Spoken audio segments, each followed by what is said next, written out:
Esta afirmação que existe hoje na mente da maioria das pessoas, de que Deus é amor, Deus é bom, e por causa disso ele desculpa o pecado, é uma demonstração de fraqueza. Se isso fosse verdade, Deus seria um Deus muito fraco. Então, Satanás coloca na mente da humanidade que o amor de Deus elimina a sua justiça, que a gente pode fazer o que quiser, que Deus vai nos perdoar. E não é bem assim.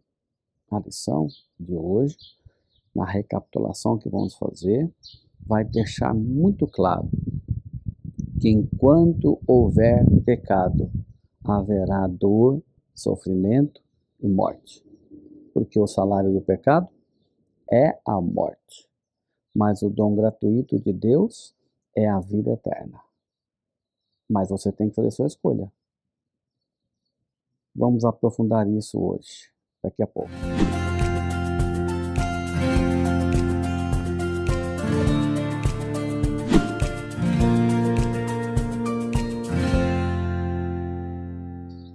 Hoje é sexta-feira, 19 de dezembro de 2025. Estamos hoje no estudo adicional da lição. A sexta-feira sempre o autor se dedica a fazer a gente refletir sobre o que foi estudado, indicando o livro que você pode ler, aqui no caso Patriarcas e Profetas. Nesse último livro, esse livro fala para eles as últimas palavras de Josué. Então dá uma olhada nisso para você aprender sobre a aliança e a fidelidade de Deus. A fidelidade de Deus faz parte do seu caráter. Deus nunca vai quebrar a sua aliança, a sua fidelidade. Da parte de Deus não há meio termo. Deus sempre vai cumprir as suas palavras e suas promessas. Contudo, Deus não deixará de executar a sua justiça quando o homem escolher errado. E nessa recapitulação dessa semana, a gente vai encontrar uma sequência de atividades humanas de quebra, de transgressão dessa aliança de Deus e uma iniciativa divina de sempre reformular a aliança. Não mudar os termos, mas reformular, mudar as pessoas, os personagens, mas a aliança é a mesma. O que acontece? Na história das alianças, a primeira etapa da aliança é a aliança adâmica. Quando Deus cria Adão e Eva, coloca no jardim do Éden, Deus dá a ele duas recomendações. Vocês vão crescer, vão multiplicar-se e vocês vão encher a terra. E como vocês vão se multiplicar e encher a terra? Segundo aspecto, vocês vão dominar sobre a terra. Então, crescimento e domínio. Duas bênçãos da promessa da aliança de Deus. Adão entrega o domínio que Deus tinha dado para ele sobre a terra nas mãos da serpente, que é simbolizada por Satanás. E aí ele perde o domínio, ele continua crescendo, mas sem o domínio. A terra, que era abençoada, se torna amaldiçoada. A mulher que teria prazer em multiplicar seus descendentes, teria agora que ter dores de parto, para lembrar-se sempre de que se afastaram da aliança. Mas Deus faz a promessa de restituir a bênção para eles através do descendente.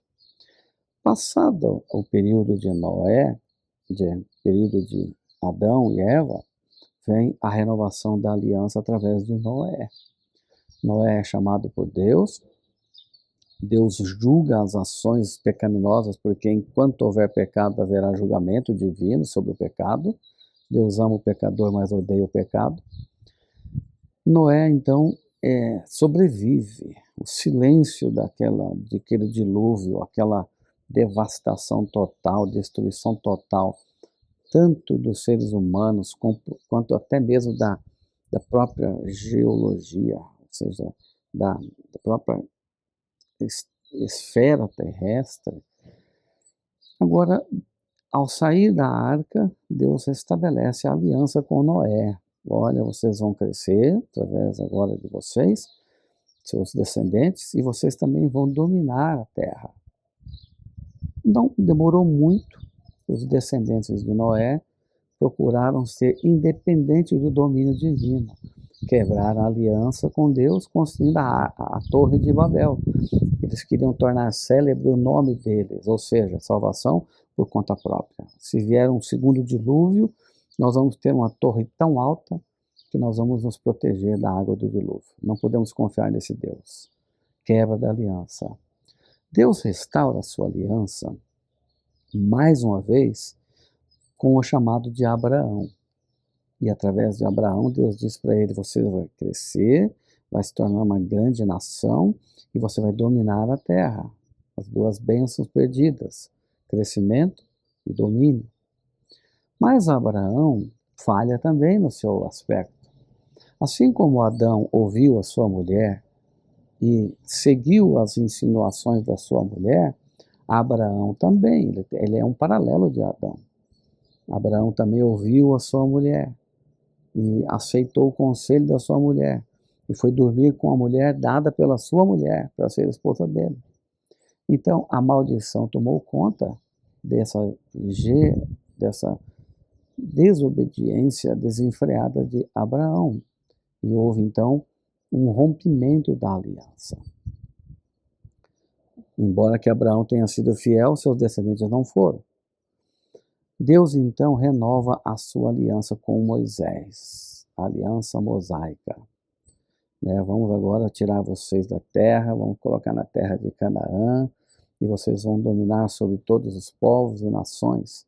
Mas a nação de Israel se estabelece ali, através de Josué, e logo vem os juízes, Josué morre, vem os juízes, e na época dos juízes, os próprios juízes se rebelam contra Deus, se afastam de Deus, muitos deles cometem a idolatria, então Deus permite que venha o rei Saul, pedido pelo próprio povo, e ao Saul vir, parece que é o rei perfeito, mas ele era um homem apostatado de Deus, egoísta, queria fazer as coisas de acordo com a sua própria vontade. Quando vem Davi, Deus restaura a aliança com Davi. Coloca Davi para ser agora o dono do domínio, agora de domínio, do crescimento e domínio. Tudo Deus está querendo trazer de volta. Deus nunca quebra a sua aliança. Quem quebra é o homem. Mas Davi não é fiel à aliança também. Não, ele é fiel, mas seus descendentes se afastam de Deus. E o reino é dividido. As 10 tribos do norte são destruídas pelos assírios e os 2 reinos, os 2 povos do sul, são levados como cativos para a Babilônia. Deus novamente restaura a aliança, agora com uma nova aliança, através de Jesus Cristo. E quando Jesus Cristo vem à Terra, ele define a nova aliança com o homem. Você vai ter poder e domínio sobre o pecado. Você vai vencer o pecado e você vai crescer e dominar. Mas o homem até hoje continua afastado de Deus. E através de Jesus Cristo, o Éden perdido poderá ser restaurado, porque Deus vai criar novo céu, nova terra, e ali o jardim do Éden será devolvido ao homem. E ele habitará para um domínio eterno. Na visão de Daniel, a estátua de metais é atingida bem nos pés de ferro e barro, a estátua se despedaça, simbolizando que os reinos deste mundo cederão ao reino de Jesus Cristo e ele reinará para sempre. Então, Deus manteve a sua aliança e ele cumprirá a sua promessa até a volta de Jesus. Mas e nós hoje? Onde entramos nessa questão da aliança? Nós vivemos agora segundo a nova aliança. Mas na nova aliança, ao contrário do que dizem as línguas aí fora, que Deus justifica todos os pecados, Deus é amor e perdoa tudo, não é verdade. Esse é um engano satânico. Deus vai cobrar de nós a nossa fidelidade, porque a desobediência gera consequência e morte. Não quer você permanecer fiel a Deus em respeito à aliança que Ele está estabelecendo com você no seu coração? Faça isso. Eu tomei a minha decisão, quero fazer isso. Que você também possa seguir adiante. Lição dessa semana maravilhosa. A fidelidade de Deus é eterna e a nossa infidelidade sempre é corrigida com a fidelidade de Deus. Vamos orar. Senhor, restaura a nossa fidelidade ao Senhor. Dá alegria de servir e de viver para o Senhor. Em nome de Jesus. Amém. Eu sigo o mapa do dia. E você?